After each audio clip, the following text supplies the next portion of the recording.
तो कहानी के स्टार्टिंग में हम देखते हैं कि बोबा फेट एक बैक्टा टैंक में सो रहा है और जब भी वो बैक्टा टैंक में सोता है वो अपने सपनों में अपने पास्ट के कहानी को दिखाता और सुनाता है। कहानी शिफ्ट होती है बोबा फेट के पास्ट में, जहां वो एक बहुत बड़े रेतीले क्रिएचर के पेट में फंसा था। खैर वो किसी तरह अपने सूट के जरिए उस क्रिएचर को मारकर वहां से बाहर निकल आता है, लेकिन जैसे ही वो बाहर आता है जोइस कहे जाने वाले क्रिएचर उसके सूट को लूट कर वहाँ से भाग जाते हैं और फिर टस्किन कबीले के लोग उसे अपने साथ बंदी बनाकर ले जाते हैं। टस्किन ने उसके साथ साथ एक और रोडियन कहे जाने वाले क्रिएचर को भी पकड़ा था। बोबा उसके ऊपर नजर रख रहे एक हैना की तरह दिखने वाले क्रिएचर को बुलाकर पकड़ लेता है और उसे बेहोश करके उसके दांतों से अपनी रस्सी को काटकर वहां से भागने की कोशिश करता है, लेकिन वो रोडियन शोर मचाकर सभी टस्किन को उठा देता है, जिसके बाद वो हैना और टस्किन कबीले के लोग उसे दोबारा से पकड़कर बंदी बना लेते हैं। अब सीन शिफ्ट होती है और हम फिनिक्स सैंड को देखते हैं।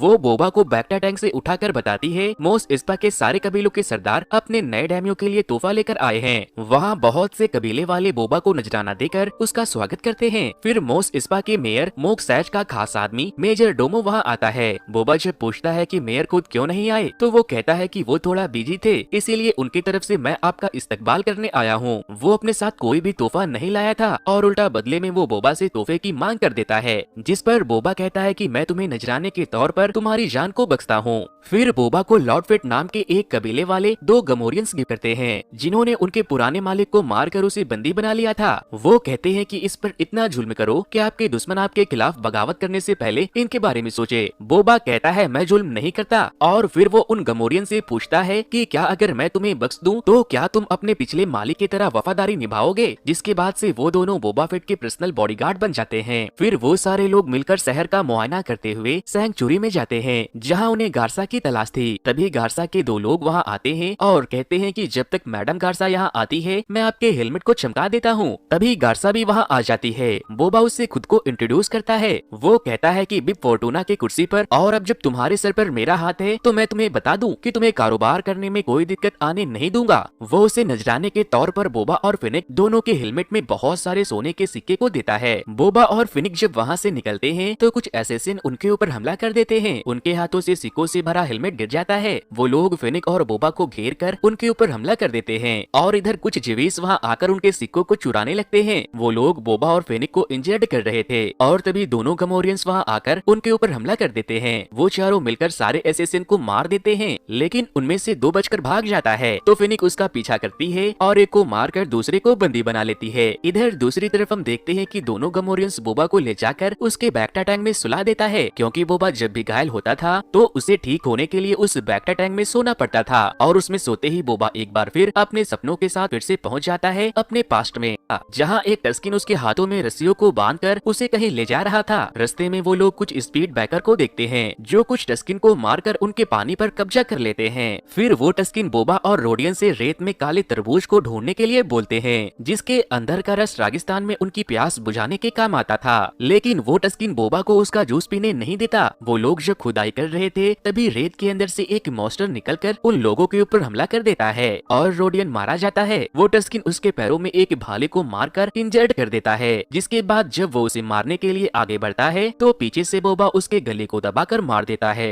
बोबा की बहादुरी को देखकर वो टस्किन बोबा को आजाद कर देता है और उस क्रिएचर के सर को लेकर अपने कबीले वालों के पास वापस लौट जाता है, जहां वो लोग बोबा का बहुत शुक्रिया करते हैं। The book of Boba Fett season 1 episode 2 the tribe of Tatooine. दोस्तों मैं आपको बता दूं कि टैटूइन उस ग्रह का नाम है जहां बोबा फेट रहता है। टैटूइन पर 3 राज्य हैं, मोस इस्पा, मोस पिल्गो और मोस इसली। बोबा इनमें से मोस इस्पा राज्य का डैम्यो था जहाँ पर 3 कबीले बसते थे। अब हमें प्रेजेंट का सीन दिखाया जाता है जहाँ बोबा फेट उस जिंदा पकड़े गए एसेसिन से पूछता है कि बताओ तुम्हें किसने भेजा था, लेकिन जब वो कुछ नहीं बताता तो वो लोग उसे महल के नीचे बने बेसमेंट में फेंक देते हैं और कहते हैं कि अब तुम आदमखोर जानवरों की भूख मिटाओगे। लेकिन जैसे ही वो लोग बेसमेंट के अंदर के दरवाजे को खोलते हैं वो फौरन बता देता है मुझे मेयर ने भेजा था, लेकिन उस दरवाजे के खुलते ही वहाँ से एक चूहा निकल कर आता है। फिनिक कहती है उल्लू बनाया बड़ा मजा दिखाया। फिर वो लोग मेयर से मिलने उसके महल में चले जाते हैं, जहाँ मेयर का एक रिसेप्शनिस्ट उनसे कहता है कि मेयर बिना अपॉइंटमेंट के किसी से भी नहीं मिलते। तभी वहाँ मेजर डोमो मेयर की चापलूसी करते हुए कहता है कि गुस्ताखी माफ हो, मेयर पूरा सप्ताह बिजी रहने वाले हैं, वो आपसे नहीं मिल सकते। लेकिन बोबा जबरदस्ती मेयर मोक्सैट से मिलने चला जाता है। बोबा उससे पूछता है इसे मुझे मारने के लिए क्यों भेजा, और तभी मेयर का आदमी उस एसेसियन को मार देता है।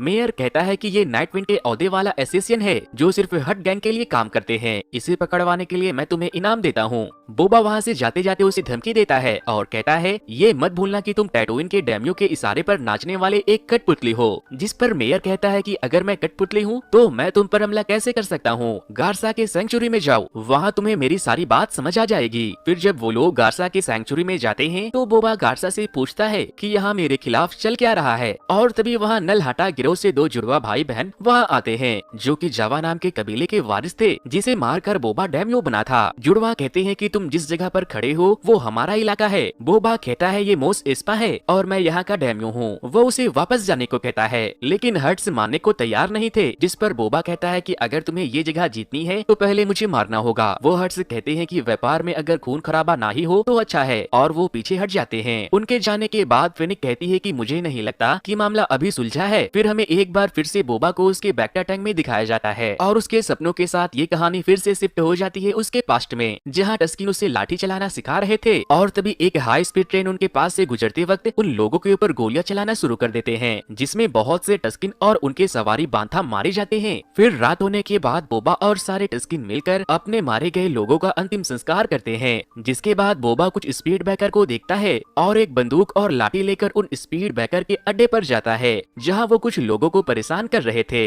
बोबा वहां जाकर उन सब स्पीड ब्रेकर गिरोह की अकेले ही खूब धुलाई करता है और शराब पीकर उनके सारे बैग को लेकर टस्किन कबीले वालों के पास चला जाता है। वहाँ वो सारे कबीलों वालों को वो स्पीड बैग चलाने के लिए सिखाता है ताकि वो सारे लोग मिलकर उनके ऊपर हमला करने वाले ट्रेन को रोक सके। बोबा उन्हें आगे जाने को कहता है तो वो पीछे भाग जाते हैं। शुरू में काफी मुश्किल होती है, लेकिन काफी कोशिश करने के बाद वो लोग उसे अच्छे से चलाना सीख जाते हैं। फिर जब एक दिन ट्रेन आती है तो वो लोग अपने बैग पर सवार होकर उसे रोकने के लिए निकल जाते हैं। ट्रेन में सवार लोग उन्हें देखते ही उनके ऊपर गोली बरसाना शुरू कर देते हैं, लेकिन इस बार टस्किन भी अपने लोगों को ट्रेन को रोकने में मदद करने के लिए ट्रेन के गार्ड्स पर गोलीबारी करते हैं। बोबा और टस्किन बहुत से लोगों को मार देते हैं और बहुत से टस्किन भी मारे जाते हैं, लेकिन आखिरकार किसी तरह से बोबा सबको मारकर इंजन तक पहुंच जाता है और ड्रॉइड को ट्रेन रोकने के लिए बोलता है तो वो ट्रेन से ही कूद जाता है। जिसके बाद बोबा ट्रेन का एक्सीडेंट करवा देता है और सारे टस्किन ट्रेन पर ले जा रहे हथियारों को अपने कब्जे में ले लेते हैं। बोबा ट्रेन के इंचार्ज से पूछता है कि क्या तुम्हारे पास मसाले हैं? वो कहता है नहीं, लेकिन तभी टस्किन के हाथों में मसाले लग जाते हैं। बोबा उससे कहता है कि सालों से ये रेगिस्तान इन टस्किन के बाप दादा का घर है, अगर यहाँ से गुजरना है तो टोल भरना होगा, ये बात अपने सरदार को बता देना। टस्किन को जब उस ट्रेन से पानी मिलता है तो वो बहुत खुश होते हैं। फिर जब रात होती है तो टस्किन बोबा से खुश होकर उसे एक छिपकली गिफ्ट में देते हैं जो उसके नाक में घुस जाती है। बोबा कहता है ये छिपकली तो बहुत बदमाश है, सीधा नाक में ही घुस गई। छिपकली के उसके नाक में जाते ही बोबा एक रहस्यमयी पेड़ के पास चला जाता है जिसकी जड़ें बोबा को दबाने लगती है, लेकिन बोबा वहाँ उस पेड़ से एक लकड़ी को लेकर वापस लौटता है। उसे वापस देखकर कबीले वाले बहुत खुश होते हैं। फिर जब रात होती है तो वो लोग बोबा को अच्छे से तैयार करते हैं और उसके द्वारा लाए लकड़ी से वो लोग उस लाठी को बनाते हैं जो लाठी हर एक टस्किन के पास था, और अब बोबा भी एक टस्किन बन चुका था। फिर वो लोग बोबा के साथ जश्न मनाते हैं और खूब डांस करते हैं।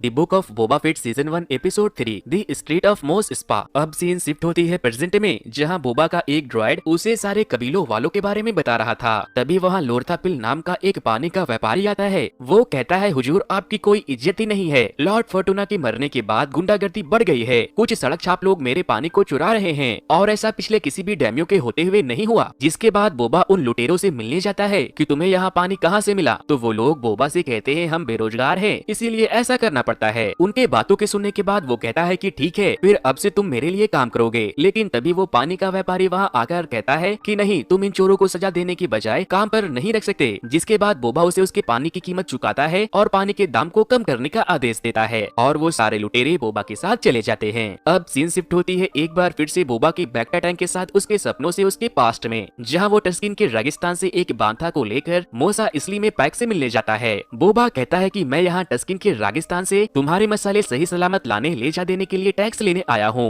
वो कहता है कि तुम जिस क्षेत्र से हमारे सामान को सुरक्षित रखने की बात कर रहे हो उसके लिए स्पीडबैक गैंग के लोग टैक्स ले चुके हैं। मैं सुरक्षा के नाम पर 2 गिरोह को टैक्स भरकर अपना घाटा नहीं कर सकता। जिसके बाद बोबा कहता है ठीक है, मैं उनसे निपट लूंगा। फिर जब बोबा वापस से टस्किन कबीलों वालों के पास लौटता है तो किसी ने पूरे टस्किन कबीले का नामो निशान मिटा दिया था। वो वहाँ स्पीडबैक्स गैंग के सैम्बल को भी देखता है और फिर वो सारे टस्किन का अंतिम संस्कार करके एक बांथा को लेकर वहाँ से निकल जाता है। तभी अचानक से सीन शिफ्ट होती है और क्रिसेंटन बोबा को बैक्टा टैंक से निकालकर उसके ऊपर हमला कर देता है। वो बोबा को खूब मारता है, लेकिन तभी बोबा के बाकी के लोग वहाँ आकर उसे बहुत मारते हैं, लेकिन वो उनके आगे टिक नहीं पा रहे थे। गमोरियन भी उसके सामने कुछ नहीं थे और तभी फेनिक बेसमेंट के दरवाजे को खोलकर उसे उसके अंदर बंद कर देती है। जिसके बाद दोनों जुड़वा भाई बहन बोबा से मिलने आते हैं और बोबा से माफी मांगते हैं। वो उसे कहते हैं कि तुम क्रिसेंटन को छोड़ दो और हम तुम्हें उसके बदले में एक नायाब तोहफा देते हैं। बोबा कहता है तुम हमारे ग्रह टैटूइन को छोड़ दो और मैं तुम्हें छोड़ दूंगा। अब हम बहुत जल्द अपने प्लेनेट हुटा पर वापस लौट रहे हैं क्योंकि ये जगह अब मेयर मोक सैज की होने वाली है। बोबा जब क्रिसेंटन को छोड़ता है तो उससे कहता है दोस्त एक सलाह देता हूँ, वो तो वापस जा रहे हैं लेकिन तुम इनके जैसों के लिए दोबारा कभी मत काम करना। फिर बोबा उस रैनकोर कहे जाने वाले क्रिएचर को अपने बेसमेंट में लेकर जाता है जहाँ उसकी देखभाल करने वाला मास्टर बोबा को बताता है कि अभी ये एक बच्चा है और मैंने इसे पालतू बनाने के लिए इसकी आंखों पर पट्टी बांधी है। वो कहता है कि ये जितने खुखार होते हैं उतने ही अच्छे होते हैं, ये अपने मालिकों पर जान छिड़कते हैं, आपको इसका मालिक बनने के लिए इसके साथ बस थोड़ा वक्त गुजारना होगा।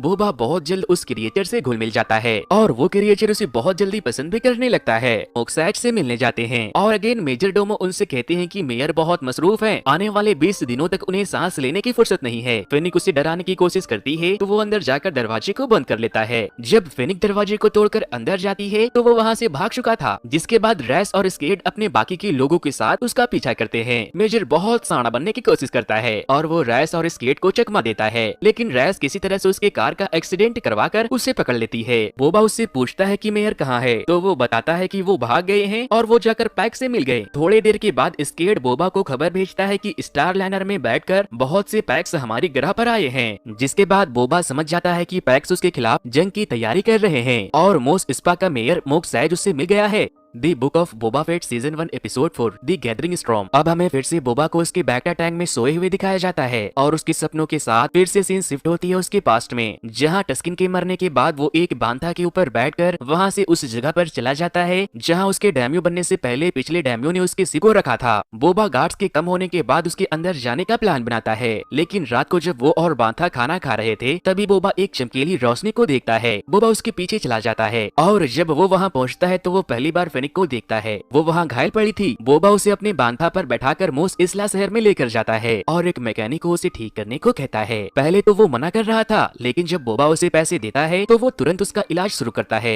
वो मैकेनिक उसके पूरे शरीर में मशीन फिट कर देता है। फिर जब फेनिक होश में आती है तो खुद का ये हाल देखकर बोबा से कहती है कि ये क्या कर दिया मेरे साथ। बोबा उसे बताता है कि तुम मर रही थी, तुम्हारे शरीर के कई अंग ने काम करना बंद कर दिया था, इसीलिए तुम्हें बचाने का बस यही एक तरीका बचा था। फेनिक उससे पूछती है कि कौन हो तुम। वो कहता है कि मैं हूँ बोबा फेट। तो वो कहती है कि बोबा तो मर गया। बोबा कहता है हाँ, मुझे भी तुम्हारी तरह रेगिस्तान में मरने के लिए छोड़ दिया गया था, लेकिन टस्किन ने मेरी जान बचाई और मुझे अपने लोगों की तरह रखा, लेकिन स्पीड बैकर ने उन्हें मार दिया। बोबा कहता है मुझे तुम्हारी मदद चाहिए मेरे गनशिप को हासिल करने में। वो कहती है कि ठीक है, मैं तुम्हारी मदद करूंगी और फिर मेरा हिसाब बराबर। फेनिक वहाँ के गार्ड्स के लोकेशन को पता करने के लिए उस महल के अंदर एक ड्रोन को भेजती है और उसके वापस आने के बाद फेनिक और बोबा को महल के अंदर का पूरा ब्लूप्रिंट मिल जाता है और वो लोग एक खिड़की को काट कर टनल के रास्ते उस महल के किचन में जा पहुंचते हैं, जहां एक ड्रॉइड सेफ उसे रोकने की कोशिश करता है तो फेनिक उसके सर को काटकर अलग कर देती है। और फिर थोड़ा आगे जाने के बाद बोबा को उसका वारशिप दिखाई देता है, लेकिन तभी वहां बहुत से गार्ड्स आकर उन लोगों के ऊपर हमला कर देते हैं। फेनिक उन सबको रोकती है और बोबा अपने शिप को स्टार्ट करता है। फिर फेनिक भी किसी तरह से बहुत सारे गार्ड्स को मारकर उस शिप में चली जाती है और वो दोनों वहाँ से निकलने में कामयाब हो जाते हैं।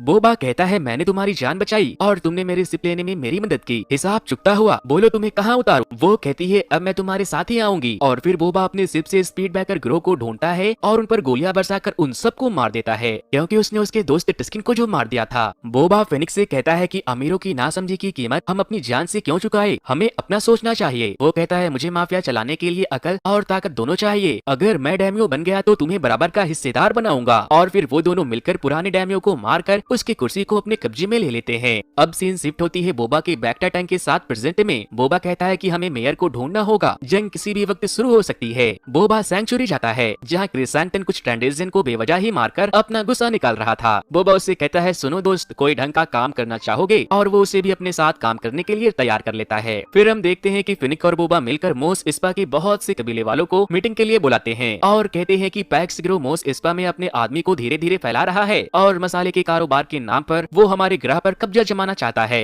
वो दिन दूर नहीं जब हम सभी पैक्स के गुलाम बनकर रह जाएंगे। बोबा उनसे कहता है कि मैं चाहता हूँ कि तुम उसे खत्म करने में मेरी मदद करो, जिस पर एक मेंबर कहता है कि क्यों ना मैं तुम्हें ही मारकर डेमियो बन जाऊं। तभी बोबा का पालतू मॉन्स्टर रैनकॉर जब नीचे से चिल्लाता है तो वो बहुत डर जाते हैं। फिर वो लोग कहते हैं मसाले के कारोबार से हमें फायदा है और पैक्स तुम्हारे इलाके में कब्जा कर रहे हैं, इसमें हम अपने लोगों की जान खतरे में क्यों डालें। जिसके बाद बोबा कहता है कि ठीक है मैं अकेले लड़ूंगा, लेकिन अगर जंग हुई तो तुम पैक्स गिरोह का साथ नहीं दोगे। वो लोग कहते हैं ठीक है हमें मंजूर है। फिर जब वो लोग वहाँ से चले जाते हैं तो बोबा फेनिक्स से कहता है कि हमारे पास दौलत तो बहुत है लेकिन ताकतवर साथियों की कमी है, जिस पर फेनिक्स कहती है पैसों से ताकतवर साथियों को खरीद सकते हैं, बस दाम सही होना चाहिए। तो दोस्तों ये मैंने the book of Boba fate के 7 में से 4 एपिसोड को एक्सप्लेन किया था। बाकी के एपिसोड इस वीडियो पर आपको मेरे YouTube चैनल पर देखने को मिल जाएगा। अगर आप चाहते हो कि सेकंड पार्ट आपसे मिस ना हो जाए तो इसके लिए आप मेरे चैनल को जरूर से सब्सक्राइब कर